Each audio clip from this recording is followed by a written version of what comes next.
hold even your tunic. Give to everyone who asks of you, and from the one who takes what is yours, do not demand it back. Do to others as you would have them do to you. For if you love those who love you, what credit is that to you? Even sinners love those who love them. And if you do good to those who do good to you, what credit is that to you? Even sinners do the same. If you lend money to those from whom you expect repayment, what credit is that to you? Even sinners lend to sinners and get back the same amount. But rather love your enemies and do good to them, and lend expecting nothing back. Then your reward will be great, and you will be children of the Most High. For He Himself is kind to the ungrateful and the wicked. Be merciful, just as also your Father is merciful. Stop judging and you will not be judged. Stop condemning and you will not be condemned. Forgive and you will be forgiven. Give and gifts will be given to you. A good measure packed together, shaken down, and overflowing will be poured into your lap. For the measure with which you measure will in return be measured out to you.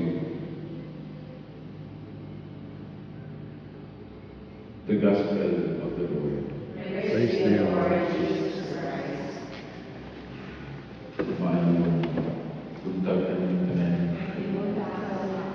As we go on our pilgrimage, we reflect on this Gospel in connection with our pilgrimage.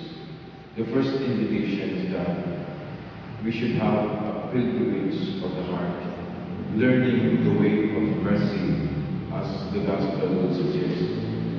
A pilgrimage is more than a journey to a holy place. It is first a journey of the heart. Jesus in the Gospel invites us to walk a difficult path, a path of love, a path of forgiveness and mercy. To love our enemies, to bless those who hurt us, and to give without expecting anything in return is not very easy. Yet this is precisely the kind of inner pilgrimage that Jesus asked His disciples. Just as pilgrims walk with tired feet, heavy loads and uncertain weather, so too in life we walk with wants, brokenness, grudges and burdens.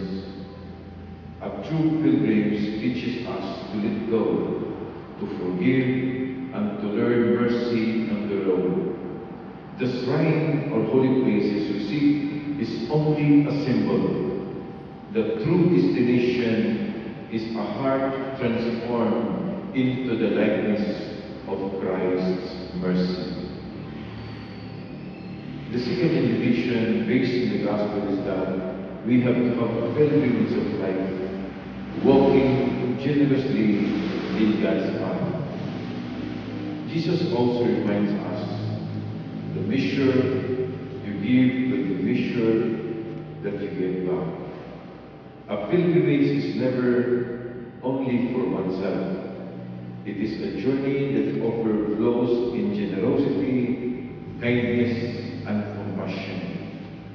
Pilgrims return home not only with religious souvenirs, but with renewed hearts, ready to spread God's mercy in their families, in their respective communities and parishes where you work. Every act of love, forgiveness, and generosity becomes like a step forward in this lifelong pilgrimage towards heaven. Just as holy pilgrimages bring us closer to sacred places, living mercy brings us joy closer to the very heart of God. But I'd like to add the importance and the connection of pilgrimage and indulgence. This is a pastoral explanation.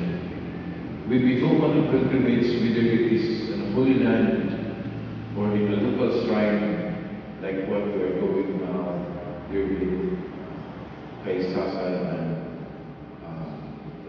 Minor Basilica of Martin Tours, we are reminded that life itself is a journey towards our God. So pilgrimage is not a trip, it is a prayer with our feet. It is a way of saying, Lord, I am willing to leave my comfort zone to come closer to you. Now, many of us have heard the word indulgence, but it can sound complicated. But this is the explanation what indulgence is. When we sin, God forgives us in confession. But even if the sin is forgiven, the one it caused still needs healing. For example, if a child breaks a window and says sorry to his father or her father, the father forgives. But the window is still broken, and something must be needed to be done in order to at least repair the window. That something more is what indulgence is about. It heals the consequences of sin and helps us to be fully restored in God's love. So the Church, as a loving mother, tells us that certain pilgrimages can be a way of receiving an indulgence. It is like a special grace that makes our journey more fruitful. But how do we receive indulgence? There are 4 simple steps.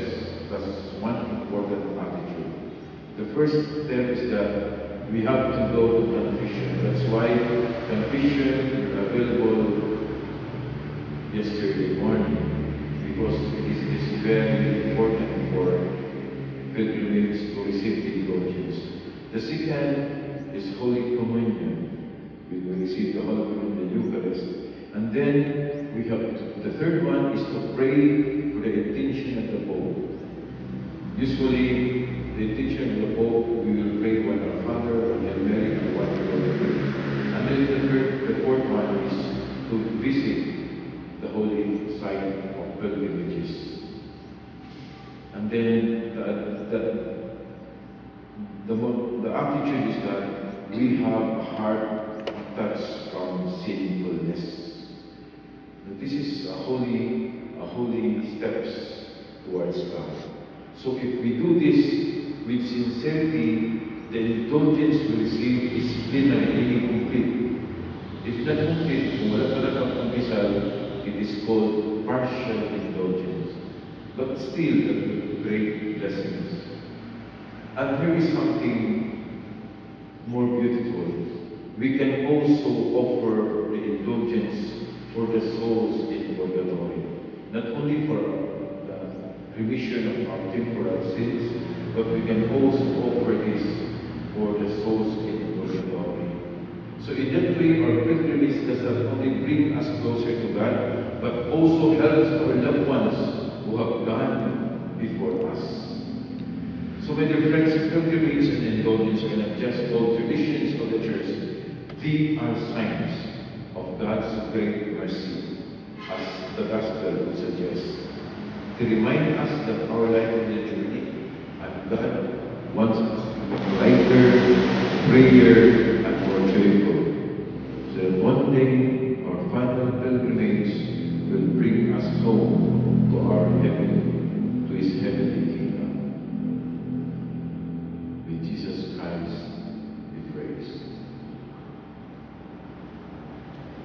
Please all stand.